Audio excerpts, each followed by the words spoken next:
Jemaat yang dikasihi Tuhan Yesus Kristus, Shalom, selamat hari Minggu bagi kita semua. Mari kita mulai acara kebaktian kita. Kita memuji Tuhan. Kita bernyanyi dari nomor 361 ayat 1 dan ayat 2.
Dalam nama Allah Bapa dan nama anaknya Tuhan Yesus Kristus dan nama Roh Kudus yang menciptakan langit dan bumi.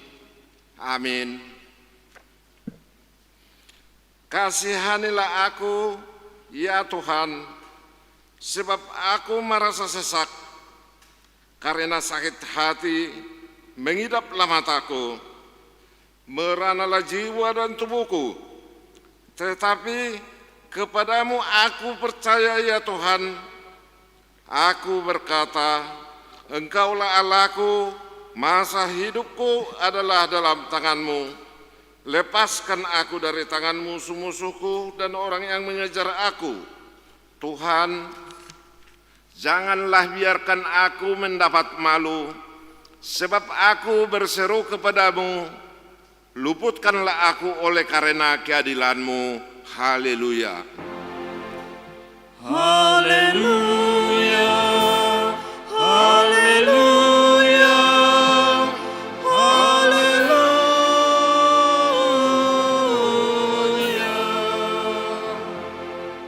Kita berdoa. Yesus Kristus Tuhan kami, Engkaulah hidup dan pendamaian kami dengan Allah. Kami memuji nama-Mu dan mengucapkan terima kasih atas karya penyelamatan Tuhan kepada kami. Sertailah kami dengan kasih-Mu, agar kami selalu mengingat Engkau yang telah menderita dan mati untuk kami, dan agar kami menyesali dosa kami. Kuatkanlah hati dan jiwa kami untuk percaya dan hidup di dalam kasih, serta tahu memuji dan berterima kasih kepadamu, dan agar kami setia mengikuti Engkau sampai mati. Ya Tuhan Yesus, padamu sajalah pujian di tengah jemaat-Mu yang telah Engkau tebus dengan darah-Mu yang kudus, sekarang sampai selama-lamanya. Amin.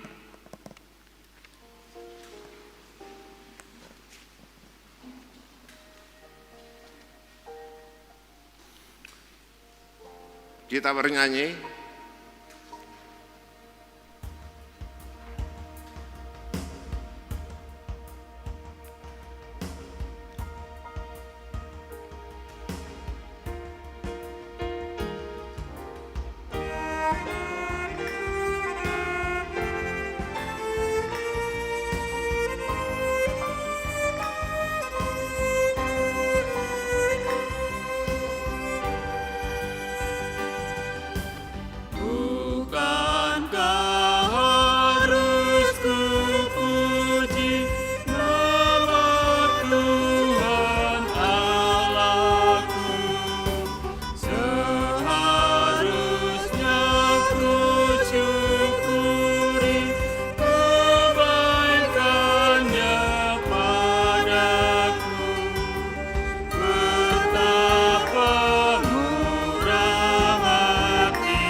adalah hukum Tuhan pada kebaktian kita minggu ini.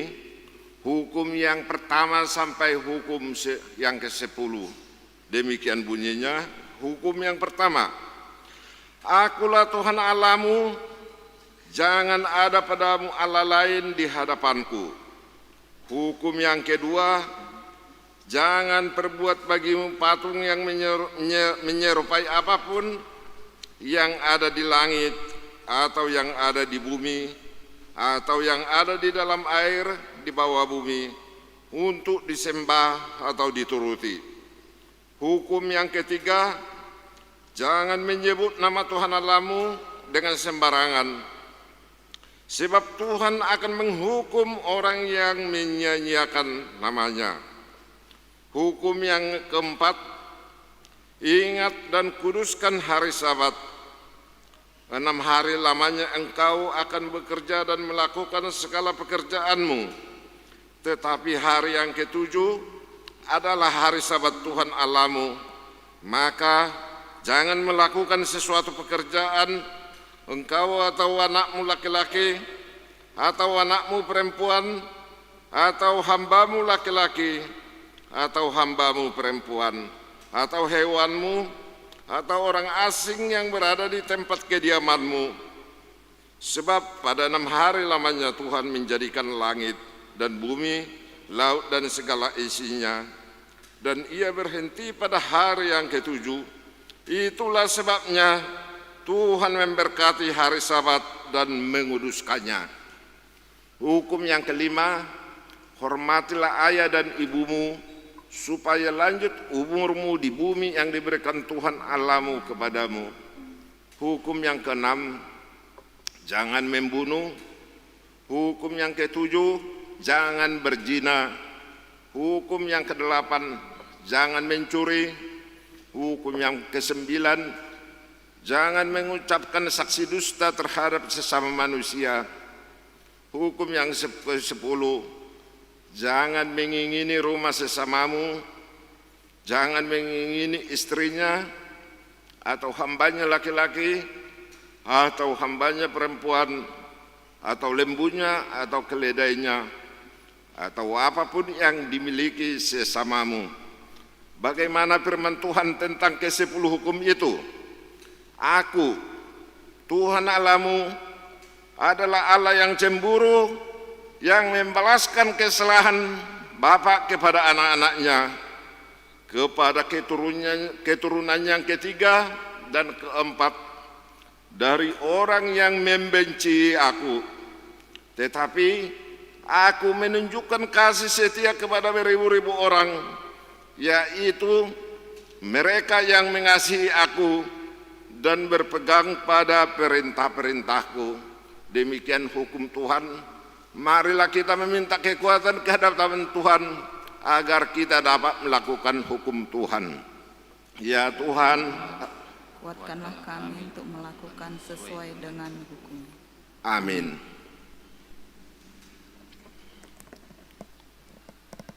Kita bernyanyi.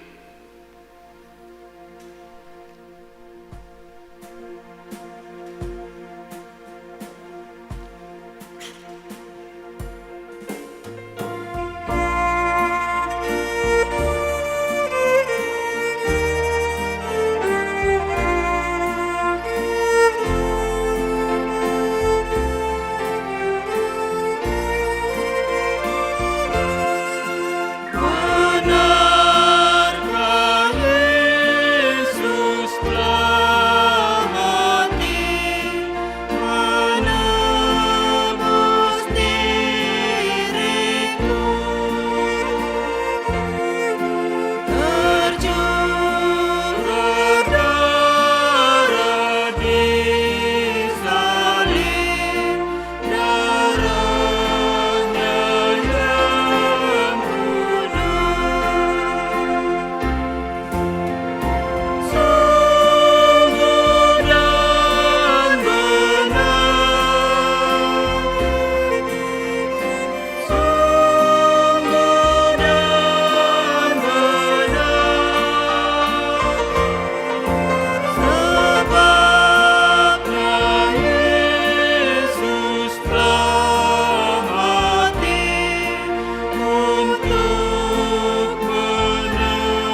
marilah kita merendahkan diri di hadapan Tuhan untuk mengaku dosa-dosa kita. Kita berdoa.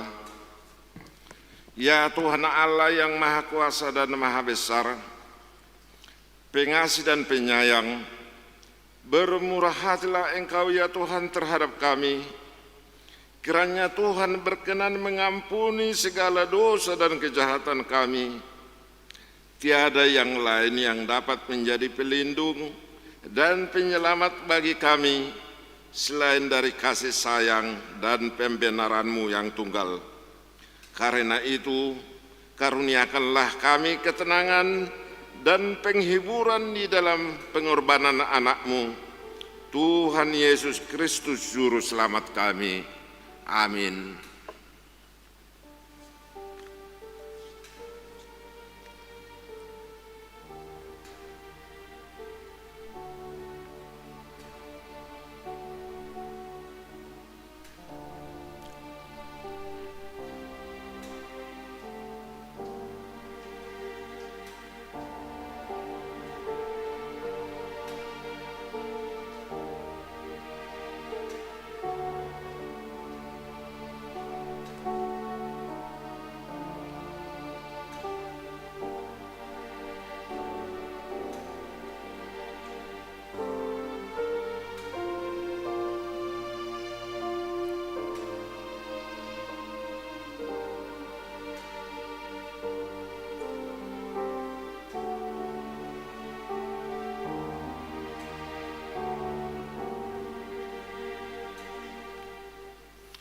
Marilah kita dengar janji Tuhan tentang pengampunan dosa-dosa kita.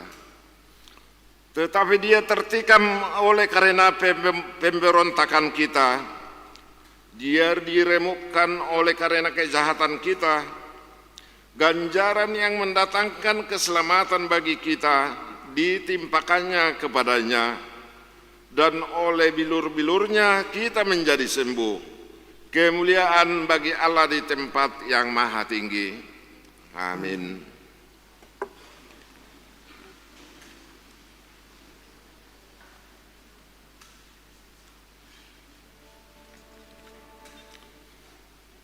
Kita bernyanyi.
Membaca firman Tuhan sebagai epistel di minggu kita pada hari ini yang tertulis di Yohanes 12 ayat 12 sampai 16. Kita baca secara responsoria. Yesus dielu-elukan di Yerusalem. Keesokan harinya ketika orang banyak yang datang merayakan pesta mendengar bahwa Yesus sedang di tengah jalan menuju ke Yerusalem. Mereka mengambil daun-daun palem dan pergi menyongsong Dia sambil berseru-seru, Hosana, diberkatilah Dia yang datang dalam nama Tuhan, Raja Israel. Yesus menemukan seekor keledai muda, lalu ia naik ke atasnya seperti ada tertulis, "Jangan takut, hai Putri Sion, lihatlah Rajamu datang, duduk di atas seekor anak keledai." Mula-mula murid-murid Yesus tidak mengerti akan hal itu, tetapi sesudah Yesus dimuliakan, teringatlah mereka bahwa nas itu mengenai Dia dan bahwa mereka telah melakukannya juga untuk Dia. Demikian firman Tuhan. Berbahagialah orang yang mendengarkan firman Tuhan serta memeliharanya. Amin.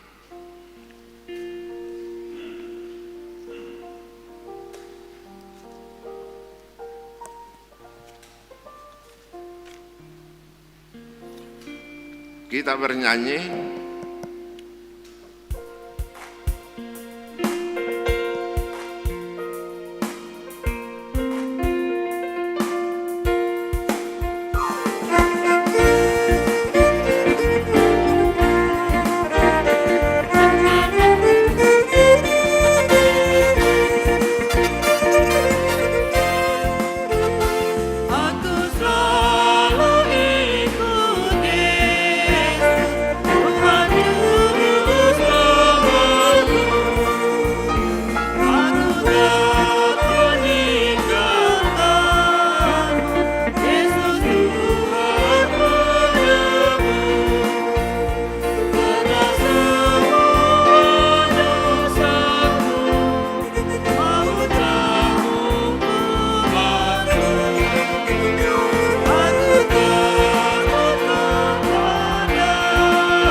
Bersama-sama mengaku iman kepercayaan kita sebagaimana teman-teman seiman di seluruh dunia.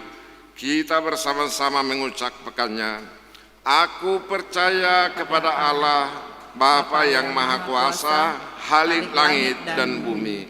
Aku percaya kepada Yesus Kristus, anaknya yang tunggal Tuhan kita, yang dikandung daripada Roh Kudus, lahir dari anak darah Maria, yang menderita sengsara di bawah pemerintahan Pontius Pilatus, disalibkan, mati dan dikuburkan, yang turun ke dalam kerajaan maut, pada hari yang ketiga bangkit pula dari antara orang mati, naik ke surga, duduk di sebelah kanan Allah Bapa yang Maha Kuasa.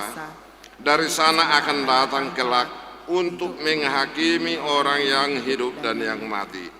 Aku percaya kepada Roh Kudus dan adanya satu gereja yang kudus, persekutuan orang kudus, pengampunan dosa, kebangkitan daging, dan hidup yang kekal. Amin.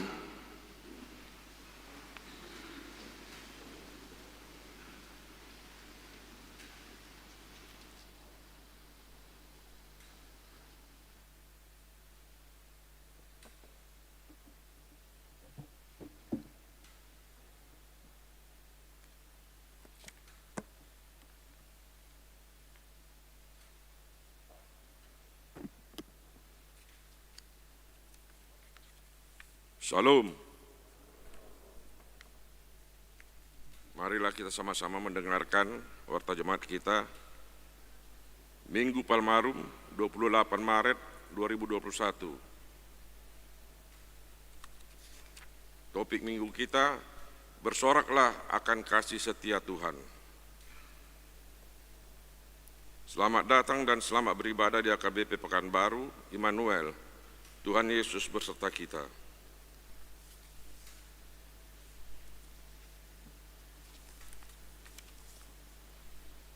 Suara Koinonia, pelayanan. Minggu 24 Maret 2021, Pendeta Ratna Pardede STH berkhotbah ke HKBP Tampan pukul 10 WIB. 2. PHD INA HKBP Pekanbaru. Senin 29 Maret 2021, diadakan PHD INA HKBP Pekanbaru dimulai pukul 15 WIB. Diharapkan kehadiran seluruh inah huriah kita untuk mengikuti PHD tersebut. Kebaktian Pasion. Selasa, Rabu, Kamis 30, 31 dan Maret dan 1 April 2021, kebaktian Pasion diadakan di gereja masuk pukul 19 WIB. Diharapkan kehadiran seluruh jemaat sesuai sektor yang telah ditentukan. Selasa, 30 Maret 2021, sektor Pintu Angin, Sukaterus, Pekanbaru Tonga, Komplek Gubernur, Pesisir Rumbai. Rabu, 31 Maret 2021, sektor Pandau Permai, Wonorejo, Padang Bulan 1 dan Padang Bulan 2. Termasuk juga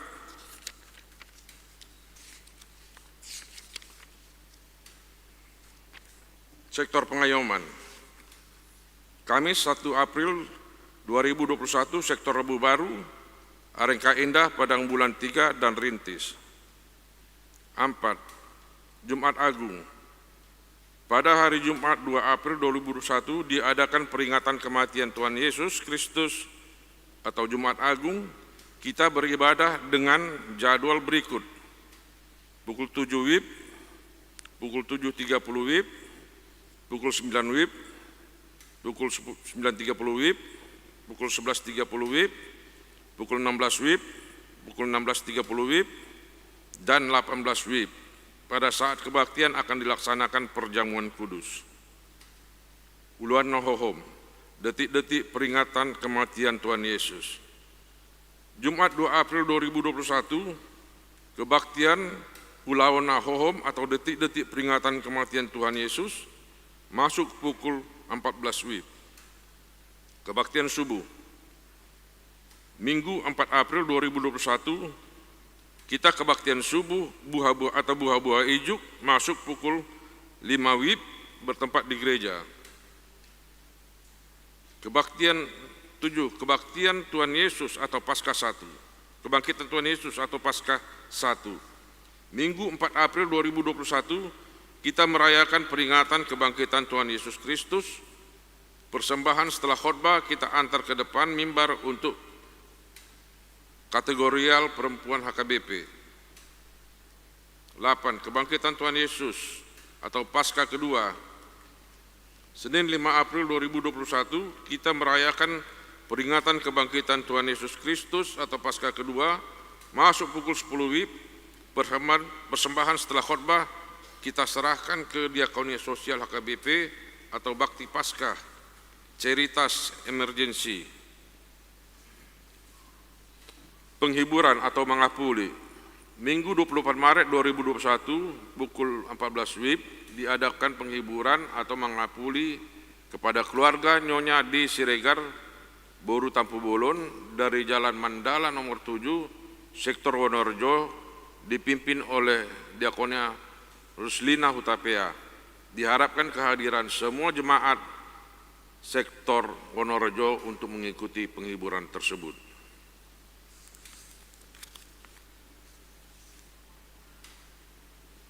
Suara Diakonia. Kita doakan jemaat yang sakit dalam perawatan atau pemulihan.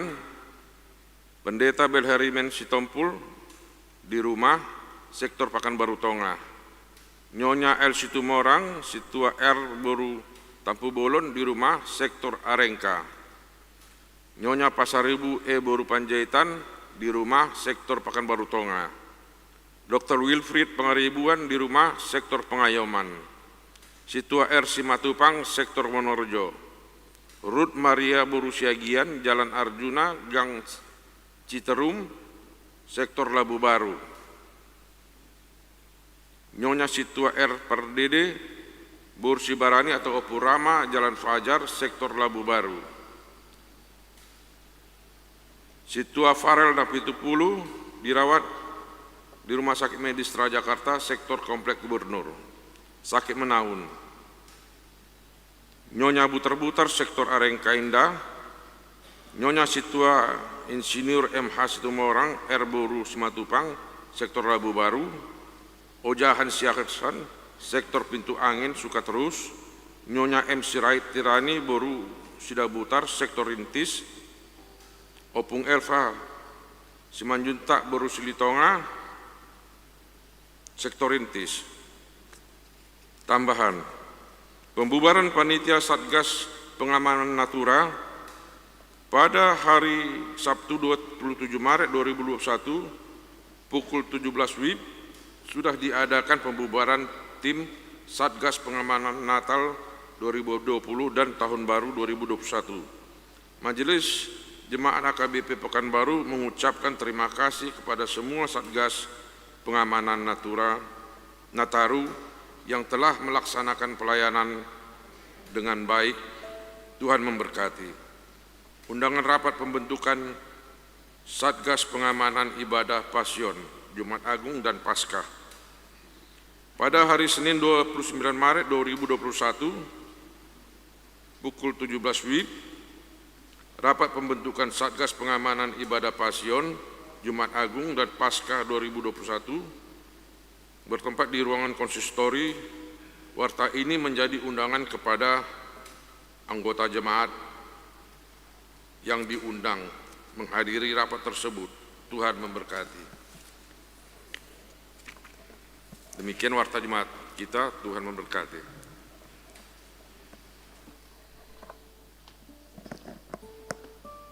Kita bernyanyi.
Damai sejahtera Allah yang melampaui segala akal dan pikiran manusia, kiranya memelihara hati dan pikiranmu dalam Kristus Yesus Tuhan kita.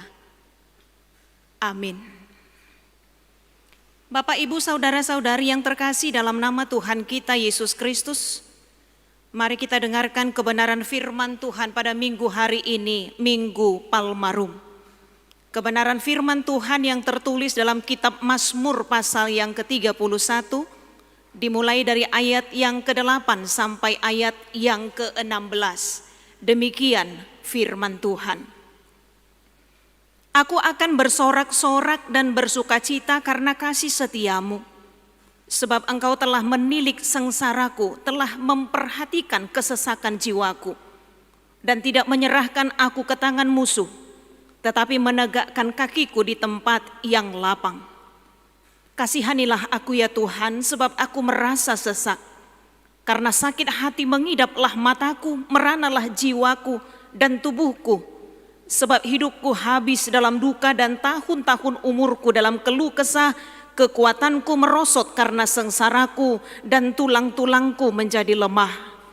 Di hadapan semua lawanku aku tercela, menakutkan bagi tetangga-tetanggaku dan menjadi kekejutan bagi kenalan-kenalanku. Mereka yang melihat aku di jalan lari daripadaku. Aku telah hilang dari ingatan seperti orang mati, telah menjadi seperti barang yang pecah. Sebab aku mendengar banyak orang berbisik-bisik, ada kegentaran dari segala pihak. Mereka bersama-sama bermufakat mencelakakan aku. Mereka bermaksud mencabut nyawaku. Tetapi aku, kepadamu aku percaya ya Tuhan. Aku berkata, Engkaulah Allahku. Masa hidupku ada dalam tangan-Mu. Lepaskanlah aku dari tangan musuh-musuhku dan orang-orang yang mengejar aku. Demikian pembacaan firman Tuhan. Bapak, Ibu, saudara-saudari yang terkasih dalam nama Tuhan kita Yesus Kristus. Mazmur pasal 31 yang menjadi nats khotbah bagi kita pada minggu hari ini dirangkum dalam satu judul, aman dalam tangan Tuhan. Berbicara tentang rasa aman, semua orang pasti mengharapkannya. Karena bagaimanapun rasa aman itu sangat kita butuhkan dalam kehidupan kita. Dan banyak keputusan-keputusan yang kita ambil dalam hidup ini, salah satunya adalah dilandasi karena kebutuhan kita akan rasa aman. Yang menjadi persoalannya, karena rasa aman adalah menjadi kebutuhan kita, karena rasa aman sangat kita harapkan dalam kehidupan kita. Sekarang persoalannya, dari manakah kita sesungguhnya mendapatkan rasa aman yang sejati? Karena itu manusia punya pandangan tersendiri, manusia juga punya cara tersendiri untuk mendapatkan rasa aman di dalam hidupnya. Karena itu ia berusaha untuk mendapatkannya dengan berbagai cara. Memiliki banyak harta karena dia berpikir itulah jalan baginya untuk memperoleh rasa aman. Mendapatkan pengetahuan, meraih karir yang tertinggi, mengusahakan pengawalan super ketat dengan pengawal-pengawal pribadi, mendapatkan rasa aman dengan memasang tembok dan pagar-pagar yang tinggi lengkap dengan pengawasan CCTV dengan harapan dia dapat memperoleh rasa aman. Tapi bagi sebahagian orang, semakin ia berusaha mendapatkan banyak demi mendapatkan rasa aman, ternyata ia malah menjadi terlalu khawatir di dalam hidupnya. Mengapa hal ini dapat terjadi? Karena bagaimanapun dalam realitanya harus kita akui bahwa sebagai manusia yang memiliki keterbatasan, sebagai manusia yang memiliki kelemahan, kita pun memiliki keterbatasan dalam usaha kita untuk mendapatkan rasa aman di tengah-tengah kehidupan kita. Karena itu melalui nats ini kita menerima pembelajaran yang sangat berharga. Melalui pengalaman seorang pemazmur, dalam hal ini Raja Daud, yang menyadari sepenuhnya bahwa rasa aman sejati itu tidaklah dapat ia peroleh dari tengah-tengah dunia ini. Usaha apapun yang kita lakukan dengan mengandalkan kekuatan diri, bahkan apapun yang kita miliki, bukanlah menjadi jaminan untuk memberikan rasa aman yang sejati dalam kehidupan kita. Bahkan seketat apapun pengawalan yang dilakukan.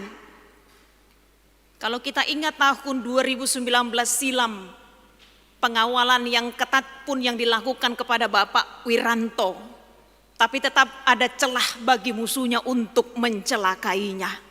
Kita masih ingat penusukan yang terjadi kepada Bapak Wiranto mantan Menko Polhukam.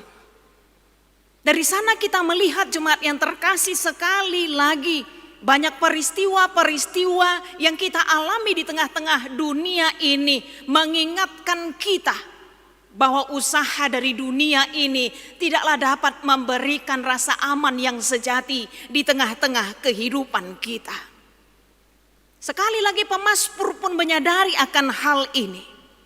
Lewat Minggu Palmarum ini kita diingatkan melalui pengalaman hidup pemazmur yang menyaksikan bahwa usaha manusia tidaklah dapat menyelamatkannya. Bahkan usaha yang dilakukan orang lain pun tidaklah dapat menyelamatkan diri kita.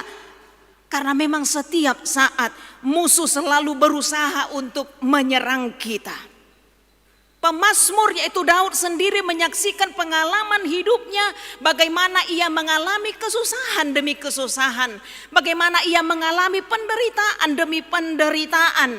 Bahkan dalam nats kita ini dia mengungkapkan ratapan yang amat dalam dari kesakitan, penderitaan, dan pergumulan yang dihadapinya di dalam hidupnya. Dan mazmur ini boleh kita katakan mewakili jeritan orang beriman dalam mengungkapkan kepedihan hati atas pergumulan yang dihadapi di dalam kehidupannya.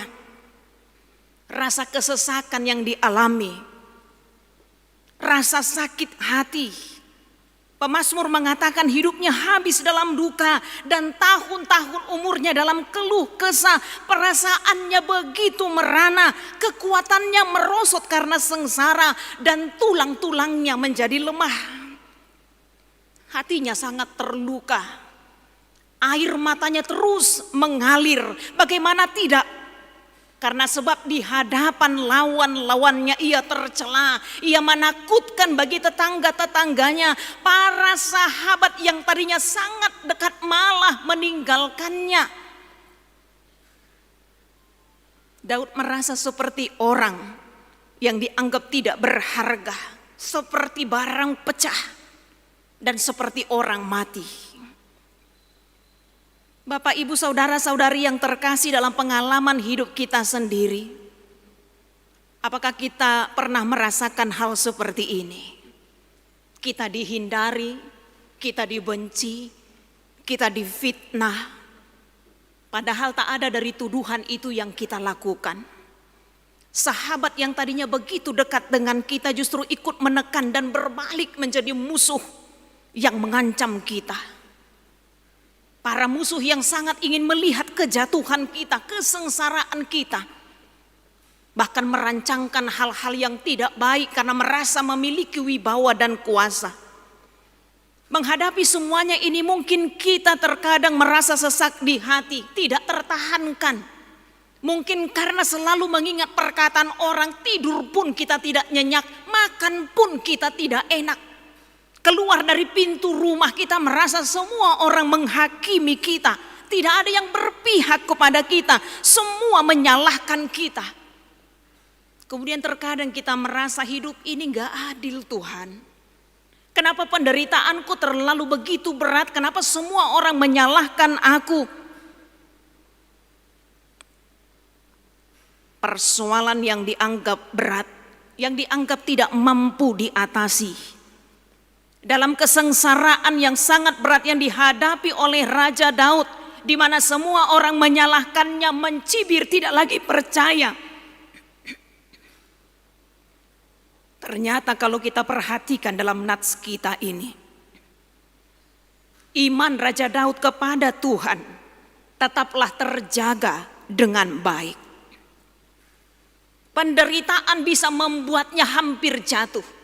Tapi penderitaan akhirnya tidak bisa membuatnya tergeletak. Karena ketika banyak orang menjauh, mencibir, menfitnah dan menyudutkannya, tetapi dia masih ingat ada satu pribadi yang paling mengerti persoalan apapun yang dia hadapi dalam hidupnya. Kepala yang sempat tertunduk akhirnya dapat tertegak kembali ketika dia mengingat bahwa ternyata ada Tuhan yang menjadi sumber pertolongan sejati di dalam hidupnya. Karena itu khotbah kita hari ini diawali dengan keputusan besar dari pemazmur bahwa sekalipun penderitaannya belum berlalu, tapi dia bersaksi, aku akan bersorak-sorak dan bersukacita karena kasih setia Tuhan, karena Engkau Tuhan menilik sengsaraku, Engkau Tuhan telah memperhatikan kesesakan jiwaku. Kalau orang lain terbatas mengenal diriku, tapi Tuhan tidak terbatas mengenal diriku. Kesaksian pemazmur yang dia ungkapkan dalam kesesakannya, sorak-sorak sukacita Raja Daud diperoleh, dirasakan hanya karena kasih setia Tuhan. Kasih setia Tuhanlah Bapak Ibu saudara-saudari yang terkasih sebenarnya yang menjadi kekuatan kita untuk melanjutkan kehidupan kita walaupun penderitaan belum berlalu, walaupun pergumulan belum selesai, walaupun persoalan-persoalan masih kita hadapi. Walau tak seorang pun yang peduli dan menaruh percaya, Raja Daud berseru, "Ya Tuhan, kalau kepadamu aku selalu percaya. Ya Tuhan, karena memang masa hidupku ada di dalam tangan-Mu, termasuk musuh-musuhku masa hidupnya pun ada di dalam tangan-Mu." Karena itu ia bisa bangkit dari keterpurukannya, ia bisa bangkit dari ketakutannya, karena dia percaya masa hidupnya ada di dalam tangan Tuhan. Karena itu ketika kita meminta pertolongan kepada Tuhan, sesungguhnya disitulah hati kita sedang terbuka bahwa Tuhan bisa memakai siapapun, Tuhan bisa memakai cara apapun, Tuhan bisa memakai situasi apapun untuk menyelamatkan kita. Ketika bangsa Israel terpuruk dalam pembuangan dan merasa tidak ada lagi yang dapat menyelamatkan, tapi Tuhan mampu memakai Raja Kores, raja yang tidak mengenal Tuhan, untuk menyelamatkan bangsanya. Dan hari ini pun kita diingatkan dengan cara situasi yang bagaimanapun Tuhan sanggup memberikan pertolongan kepada kita. Karena itu pemazmur mengingatkan kita bahwa Tuhan bisa memberi pertolongan dengan caranya sendiri. Dan ada banyak cara Tuhan yang luar biasa yang dia lakukan dalam kesulitan apapun.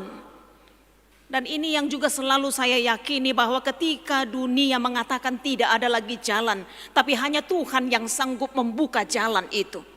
Ketika dunia sudah menutup jalan, hanya Tuhan yang bisa membuka jalan itu, memberikan jalan keluar. Ketika dunia mengatakan tidak ada lagi jalan keluar yang bisa engkau peroleh. Karena itu apa yang membuat kita aman sekalipun dalam masa-masa sulit? Dari manakah kita bisa memperoleh rasa aman yang sejati? Sekali lagi jawabannya adalah karena hanya kepada Tuhan kita mempercayakan hidup kita. Rasa aman sejati itu kita peroleh kalau kita mempercayakan hidup kita sepenuhnya kepada Tuhan. Kalaupun Tuhan mengizinkan pergumulan demi pergumulan, kalaupun Tuhan mengizinkan banyak hal terjadi, termasuk musuh-musuh yang membenci kita, sahabat yang meninggalkan kita, tapi dari sana kita belajar untuk mengerti Tuhan tidaklah pernah meninggalkan kita. Dari sana kita mengerti bahwa Tuhan selalu menolong kita. Karena itu pula kesaksian pemazmur dalam Mazmur pasal 27 ayat 10. Bahkan sekalipun ayah dan ibuku meninggalkan aku, namun Tuhan akan selalu menyambut aku. Karena itu jangan pernah terlalu kecewa dalam hidup ini. Seberat apapun pergumulan yang kita hadapi, tapi dari sini kita banyak belajar dari pengalaman hidup pemazmur, bahwa terkadang sedekat apapun persahabatan kita, kalaupun kita katakan seseorang itu alih-alih kita, soulmate kita, teman dekat kita yang sangat mengerti tentang kita, tapi ingatlah, tak sepenuhnya sahabat kita itu mengenal kedalaman hati kita. Tak sepenuhnya dia bisa berempati dengan apa yang kita rasakan. Tapi hanya Tuhan yang sanggup merasakan apa yang ia rasakan. Karena di Minggu Palmarum ini, Minggu Sukacita, sebenarnya kita justru diingatkan juga di minggu-minggu Pasion, bagaimana Tuhan menghadapi penderitaan demi penderitaan di tengah-tengah kehidupannya. Bagaimana Tuhan dengan kebaikan dan cinta kasih-Nya ternyata ditolak juga oleh banyak orang. Bagaimana Tuhan difitnah, bagaimana Dia dituduhkan hal-hal yang bukan menjadi kesalahannya. Bagaimana Dia ditinggalkan oleh murid-muridnya sendiri, dihianati, disangkal. Banyak orang bermufakat untuk menjatuhkan dan menyalibkan Dia. Sementara segala sengsara yang dialami oleh Yesus itu adalah demi untuk menyelamatkan kita. Sekali lagi Yesus pun telah merasakannya. Karena itu Ia paling tahu apa yang kita alami di tengah-tengah kehidupan kita. Karena itu di minggu-minggu Pasion ini, Bapak Ibu jemaat yang terkasih, minggu-minggu yang mengingatkan kita tentang penderitaan berat, jalan salib yang dilalui Yesus. Mari untuk tetap mengingat, penderitaan boleh ada, pergumulan boleh ada. Orang lain mungkin meninggalkan kita dan tidak percaya kepada kita. Orang lain mungkin menganggap kita bukan bagian dari dirinya.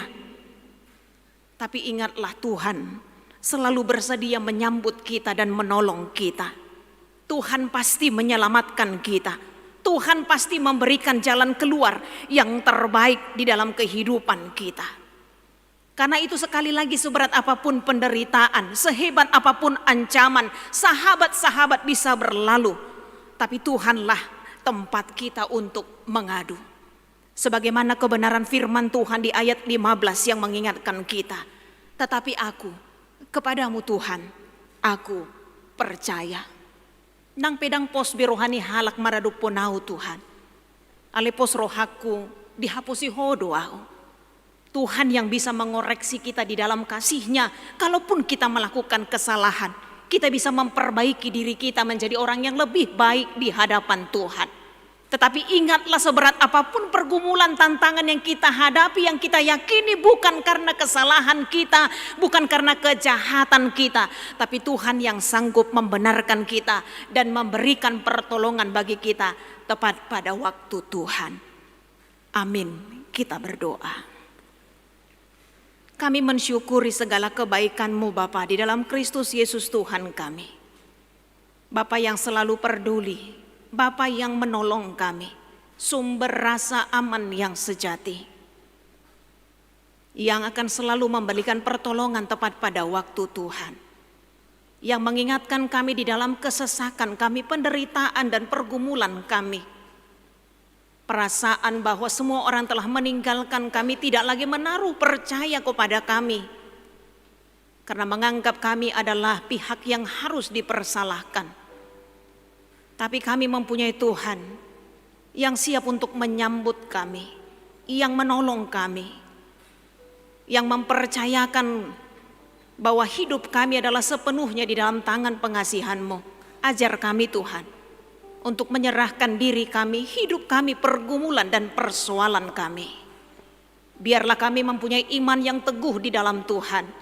Apapun yang kami peroleh dari dunia ini, itu bukanlah mendapatkan rasa aman yang sejati dalam kehidupan kami, tapi hanya di dalam Tuhan kami akan mendapatkannya.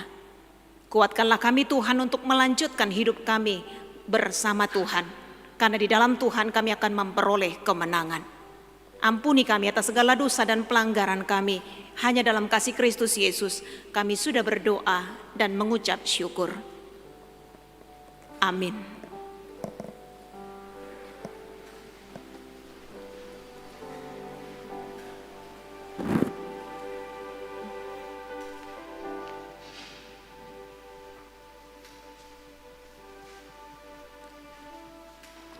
Kita bernyanyi dari nomor 435 ayat 1 dengan ayat berikut, sambil kita mengumpulkan persembahan 1A, 1B dan persembahan kedua.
Marilah kita berdoa untuk menyerahkan persembahan kita kepada Tuhan. Ya Allah Bapa kami yang di surga, kami mengaku bahwa Tuhan adalah sumber dari segala karunia yang melimpah dalam kehidupan kami masing-masing. Sebahagian daripada karunia itu kami serahkan kembali sebagai persembahan kepada Tuhan. Terimalah dan berkatilah persembahan umat-Mu ini, agar dapat kami pergunakan untuk pekerjaan dan pelayanan kerajaan Tuhan di dunia ini. Bukalah hati kami untuk mengenal betapa banyak berkat dan karunia yang kami peroleh dari Tuhan, supaya kami senantiasa bersyukur kepadamu di dalam nama Yesus Kristus Tuhan kami. Amin.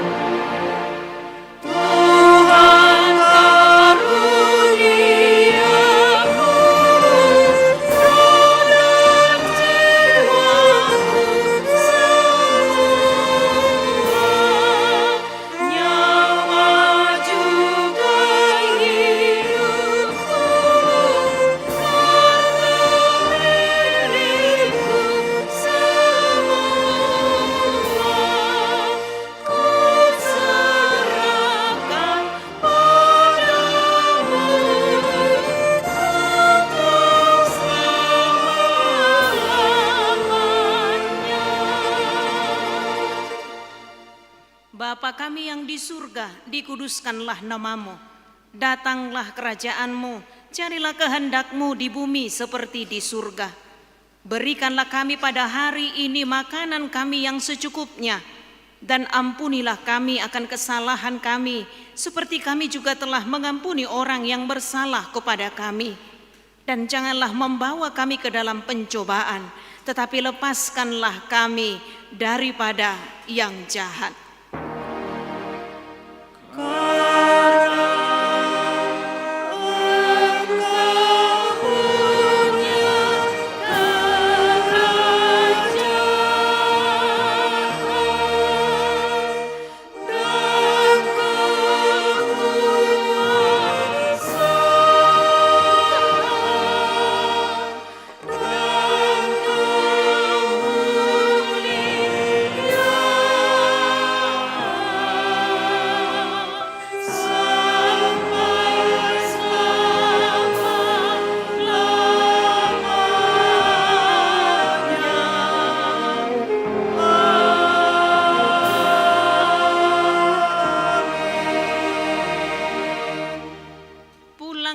Sejahtera dan terimalah berkat Tuhan.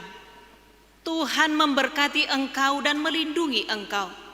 Tuhan menyinari engkau dengan wajah-Nya dan memberi engkau kasih karunia. Tuhan menghadapkan wajah-Nya kepadamu dan memberi engkau damai sejahtera.